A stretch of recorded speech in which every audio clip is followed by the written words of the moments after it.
Siya ay 41 years old. Pagkatapos maglaba at manood ng Korean novela, nagpaalam na ang kanyang 3 anak na babae, edad 14, 13 at 9, para matulog na. Nasa kabilang silid lamang. At siya ay natulog na rin dahil sa kanyang pang-umagang nursing shift. Noong Friday, May 25, 2018 at 10:30 p.m. at Saturday, May 26, 2018, 2:15 a.m. may di kilalang taong pumasok galing bintana na yun ang dahilan ng kamatayan ni Roderick Estrada. Ang kanyang asawang si Gerald na ang uwi ay madaling araw galing sa restaurant bilang cook. Nagtataka siya dahil lahat ng ilaw sa taas ay bukas. Tinatawag niya si Roderick para buksan ang pinto. Hindi siya sinagot. Umikot siya sa likod, nakita niyang bukas ang bintana at basag ang salamin. At nagpanik na siya. Hinay-hinay siyang umakyat sa taas at nakita niya sa unang kwarto ang 2 niyang anak ay tulog na tulog. Ganon din ang sumunod na kwarto, ang bunso niya ay tulog na tulog din. At tumuloy na siya sa master's bedroom. Nakita niya ang asawa niyang nakakumot. At tumawag na ako ng 911 at sinabihan ko ang mga anak ko na wag lumapit sa crime scene.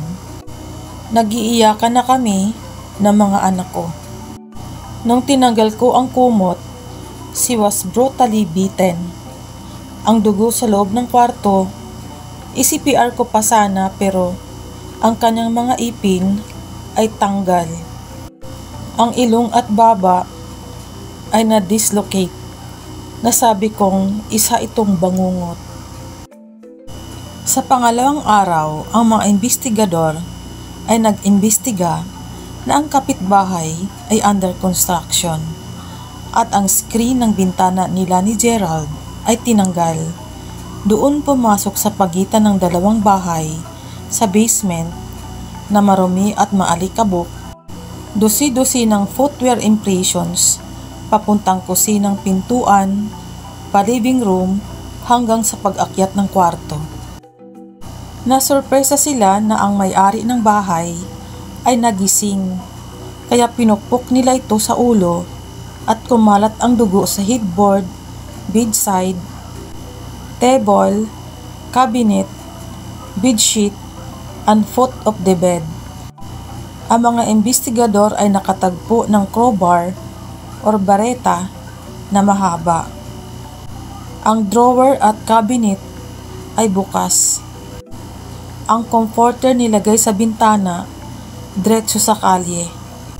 Si Roderick ay patay na mga ilang oras at mga bahagi ng kanyang kasuotan ay natanggal, kaya ito'y may sexual component sa kasong ito.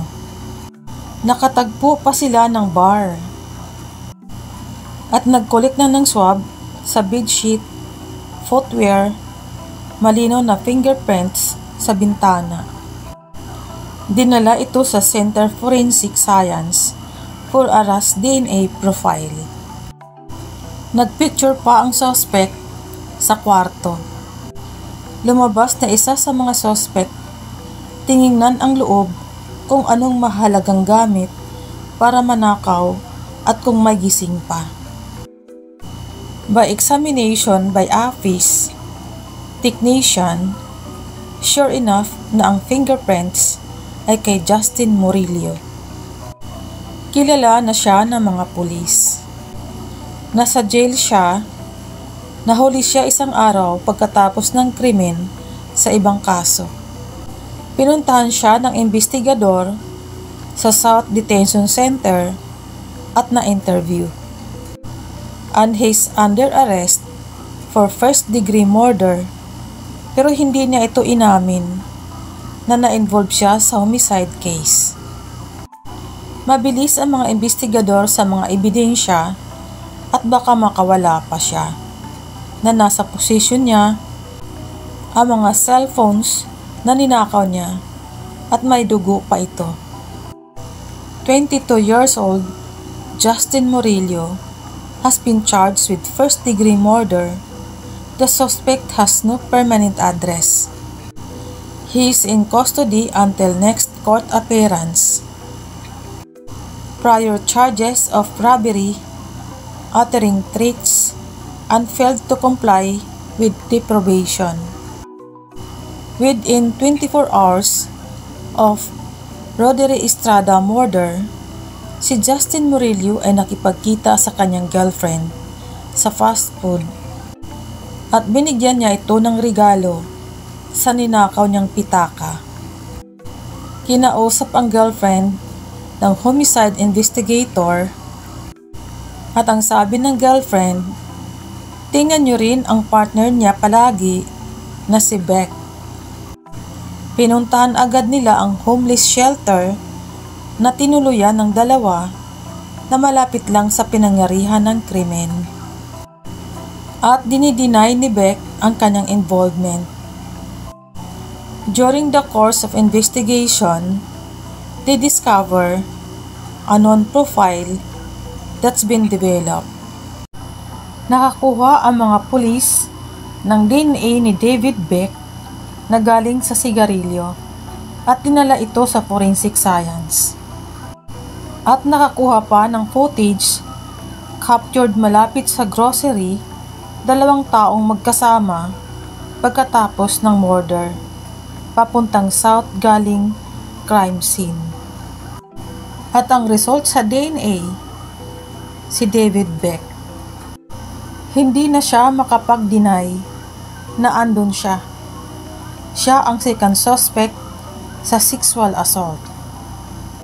Nakita pa silang magkasamang kumuha ng alak sa isang store.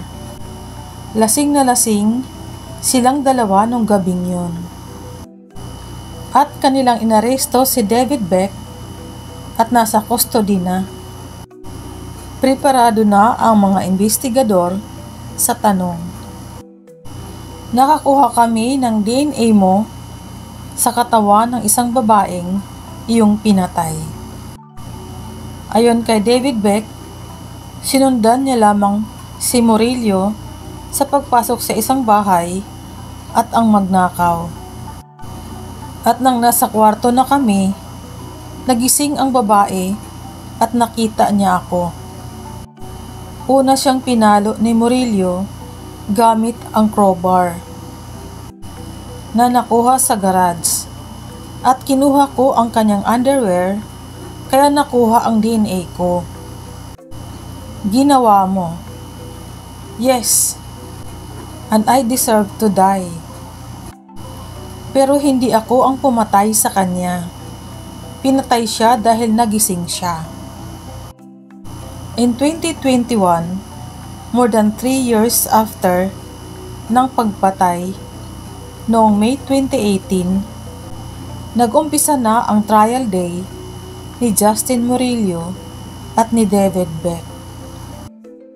Nung dumating sila sa bahay ni Mrs. Estrada sa Torrance Avenue, Murillo said, "Akala namin walang tao kasi nakapatay ang mga ilaw at ang bahay ay under construction at tinanggal namin ang screen sa basement window kaya kami nakaakyat at magnakaw ng laptop at iba pang gamit sa sala.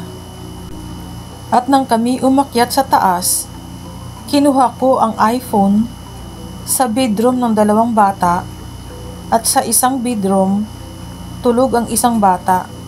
Sa master's bedroom kung saan si Mrs. Estrada ay tulog, ninakaw ko ang iPhone at charger. Nung nagising si Mrs. Estrada, nagpanik ako kaya ko siya napalo ng crowbar na nasa kamay ko. Isang hit pa lang nag-ingay siya at sinundan ko na ng maraming hit kaya siya tumigil. Sinabihan ko si Beck kung anong gagawin natin. Lumabas na tayo. Ilang hakbang pababa, naalala kong naiwan ko ang pray bar. Kaya ako bumalik. Nakita ko si Beck kung anong ginagawa niya. Pagkatapos ay umalis na kami, pumunta kaming coffee shop at nag-inom ng alkohol. Tinanong ko si Beck bakit siya nakahubad. Ang sabi niya, I tried to have sex with her. David Beck took a stand and denied taking part in the murder but admitted he tried to have sex with Mrs. Estrada after she was dead. At trials, the defense argued that both men were too high on methamphetamine, cocaine, and loose to have the state of mind. Nag-plead sila ng not guilty, pero ang Crown nag-udyok sa juror to reject this dahil nung nakita nila na si Roderick Estrada ay alone in the bed, they decided to sexually assaulted her, and while she was being forcibly confined, they repeatedly hit on the head, killing her. 2 months before the murder, Justin Murillo was arrested and charged in relation to a violent rampage na nag-amok siya sa downtown Toronto with a crowbar and a pipe, striking 3 different people, isang babae na may serious injuries.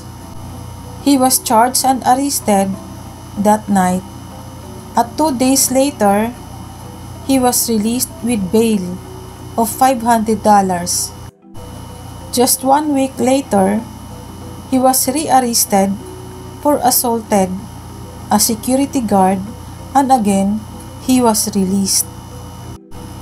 2 months later, he commit this horrific crime sa pagnanakaw na masuportahan ang kanilang drug habit. 2 men have been convicted of first-degree murder in the death of a Toronto mother. They were also found guilty of sexual assault. A first-degree murder conviction carries with an automatic life sentence with no chance of parole for 25 years. Kapani-paniwala ang fingerprints, photo impressions, and DNA and plus video surveillance na nakarating sa jury and finally came back with the 2 counts of first-degree murder. Thank you for watching and please subscribe.